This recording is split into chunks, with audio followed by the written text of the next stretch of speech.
Marami akong maaaring ipangako sa'yo, pero sa pagkakataong ito, ang aking ipinapangako ay pipiliin kita.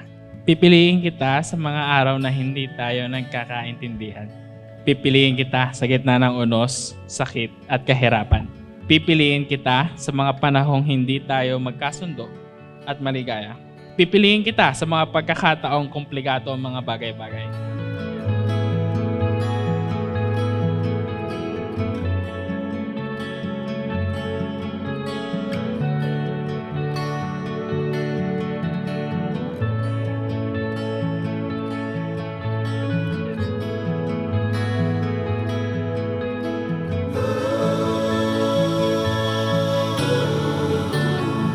I'm just too excited to start this new chapter with you. I'm so grateful to God that He sent me someone like you. Someone who would understand how I feel even if I don't say a word. Someone who will make me feel like I'm worth it, that I am deserving of this wonderful wedding.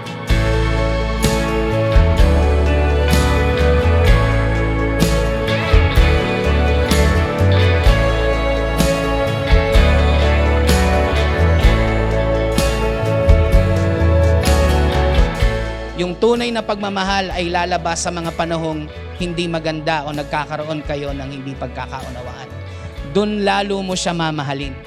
Doon mo lalo siya yayakapin. Doon mo lalo ipapadama, Dana, mahal kita kahit na meron hindi tayo pagkakaintindihan. So kailangan tandaan mo to. Dana, you will submit and serve Renz for the rest of your life.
That no matter what happens, whatever life throws at us, I promise to always make you feel heard, to be more patient with you, and to always hold your hand when everything seems so overwhelming. Labis, labis, akong nasasabi na makapiling ka na.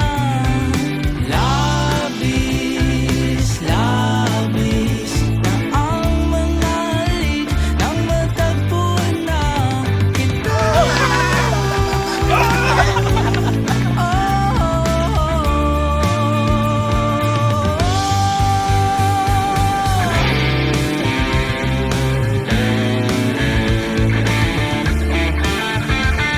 Pipiliin kita sa mga oras ng sagutan at hindi pagkakaunawaan. Pipiliin kita. Kahit na mahirap na sakyan ng trip nitong magulong mundo, pipiliin ko pa rin ng ibigan ka.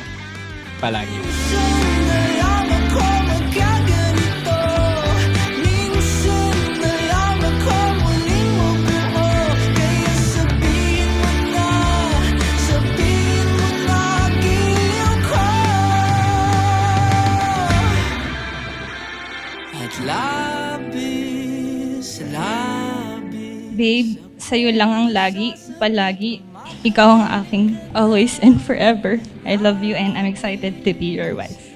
Renz and Dana, Sa inyong pagsasama, lagi ninyong tatandaan, kayo ang palaging magkakampi. Labis, labis